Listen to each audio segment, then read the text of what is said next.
जम्मू कश्मीर के कुलगाम जिले में हुए टारगेट किलिंग को लेकर जांच एजेंसियों के हाथ अहम सुराग लगे हैं। शुरुआती जांच और खुफिया सूचनाओं के आधार पर एजेंसियों को शक है कि इस हमले के पीछे स्थानीय लश्कर ए तैयबा का आतंकी लतीफ भट्ट शामिल है।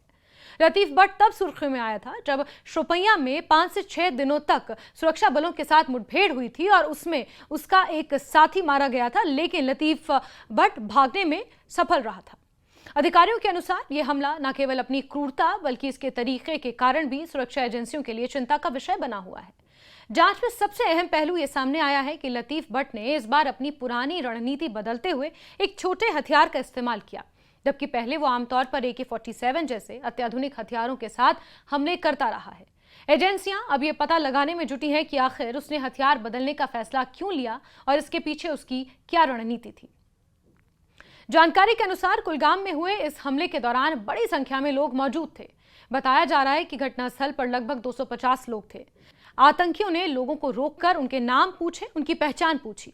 जांच में सामने आया है कि धार्मिक पहचान की पुष्टि करने के बाद 2 हिंदू व्यक्तियों को चुनकर गोली मार दी गई। इस घटना को सुरक्षा एजेंसियां एक सुनियोजित टारगेट किलिंग मान रही हैं।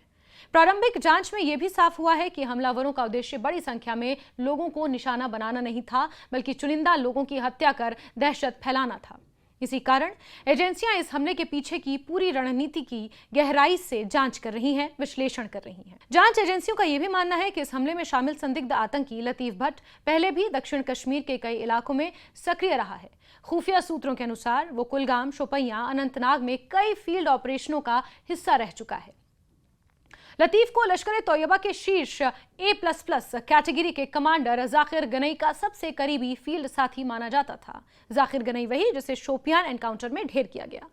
हाल ही में शोपियां में जो सुरक्षा बलों द्वारा चलाए गए संयुक्त कॉर्डन एंड सर्च ऑपरेशन के दौरान इसे मारा गया था, लेकिन लतीफ सुरक्षा घेरे को तोड़कर भागने में सफल रहा। मुठभेड़ के दौरान 2 दिन बाद गनई का शव बरामद किया गया था, जिसके बाद से सुरक्षा एजेंसियां लगातार लतीफ की तलाश में जुटी हुई हैं। अधिकारियों का मानना है कि अपने मुख्य साथी के मारे जाने के बाद लतीफ भट्ट ने अपनी मौजूदगी और ऑपरेशनल क्षमता दिखाने के उद्देश्य से अनंतनाग और कुलगाम जैसे इलाकों में टारगेट हमलों को अंजाम दिया। एजेंसियों के मुताबिक ये हमला सिर्फ हत्या की घटना नहीं बल्कि आतंकी संगठन की सक्रियता का संदेश देने की कोशिश भी हो सकता है। इसी वजह से जांचकर्ता उसे मूवमेंट, संपर्कों और हमले के दौरान अपनाई गई रणनीति की बारीकी से जांच कर रहे हैं कि आखिर उसने किस तरह का रास्ता अपनाया होगा। इस मामले में सबसे महत्वपूर्ण सवाल यही है कि लतीफ भट्ट ने इस बार AK-47 की जगह छोटा हथियार क्यों इस्तेमाल किया। खुफिया सूत्रों के अनुसार पहले हुए टारगेट हमलों में वो AK-47 का इस्तेमाल करता था, लेकिन कुलगाम हमले में उसने कंपैरेटिवली छोटा और आसानी से छिपाया जा सकने वाला हथियार चुना। सुरक्षा एजेंसियों का मानना है कि ऐसा करने के पीछे कई संभावित कारण हो सकते हैं। छोटा हथियार लेकर चलाना आसान होता है, उसे सुरक्षा जांच के दौरान छिपाना भी कंपैरेटिवली आसान होता है। जिसके अलावा ऐसे हथियार के इस्तेमाल से हमलावर तेजी से वारदात को अंजाम देकर मौके से निकल सकते हैं। हालांकि जांच एजेंसियां अभी किसी अंतिम निष्कर्ष पर नहीं पहुंची हैं और अभी संभावित पहलुओं की जांच जारी है। खुफिया रिपोर्ट्स के अनुसार हाल ही के दिनों में दक्षिण कश्मीर में छोटे और सीमित दायरे वाले आतंकी हमलों की संख्या में बढ़ोतरी देखी गई है। सुरक्षा एजेंसियों का मानना है कि इसके पीछे 2 प्रमुख कारण हो सकते हैं। पहला, ये बताया जा रहा है कि पाकिस्तान की इंटर सर्विसेज इंटेलिजेंस यानी ISI घाटी में आतंकी गतिविधियों को किसी न किसी रूप में जारी रखना चाहती है, ताकि पाकिस्तान के भीतर बलूचिस्तान और पाकिस्तान के कब्जे वाले कश्मीर में बढ़ते सुरक्षा दबाव से ध्यान हटाया जा सके। दूसरा कारण ये माना जा रहा है कि आतंकी संगठन न बड़े हमलों के बजाय छोटे और सीमित हमलों को प्राथमिकता दे रहे हैं, ताकि वो सुरक्षा बलों की कड़ी जवाबी कार्रवाई से बच सकें और अपनी मौजूदगी भी बनाए रख सकें। जांच एजेंसियों का आकलन है कि यदि हमलावरों का उद्देश्य बड़े पैमाने पर जनहानि करना होता है तो घटनास्थल पर मौजूद लगभग 250 लोगों को निशाना बनाया जा सकता था, लेकिन ऐसा नहीं किया गया। इसके बजाय हमले को केवल चुनिंदा लोगों की हत्या तक सीमित रखा गया और इससे संकेत मिलता है कि आतंकियों की रणनीति दहशत फैलाने और सांप्रदायिक तनाव पैदा करने की थी, न कि बड़े पैमाने पर नरसंहार करने की, यानी कि एक मैसेज देने की कोशिश की जा रही थी। इसी पहलू को ध्यान में रखते हुए सुरक्षा एजेंसियां हमले की पूरी योजना, हमलावरों की गतिविधियों और उनके नेटवर्क की गहन जांच कर रही हैं।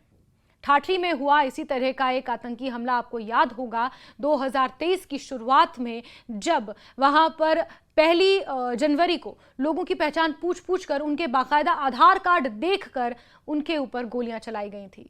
वो टारगेट किलिंग का अब तक का सबसे बड़ा मामला है। ताजा खुफिया रिपोर्ट्स के मुताबिक दक्षिण कश्मीर में स्थानीय आतंकियों की संख्या अब काफी कम हो गई है।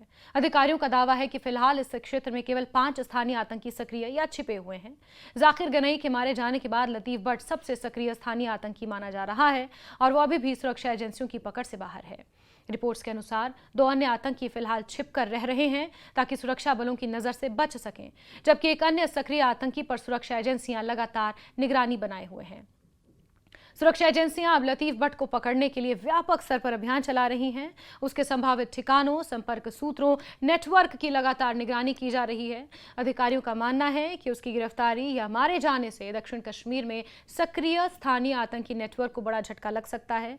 फिलहाल कुलगाम हमले की जांच तेजी से आगे बढ़ रही है और एजेंसियां इस बात का पता लगाने में जुटी हैं कि इस हमले की पूरी साजिश कैसे रची गई, इसमें किन लोगों की भूमिका थी और भविष्य में इस तरह की घटनाओं को रोकने के लिए किन अतिरिक्त सुरक्षा उपायों की जरूरत होगी।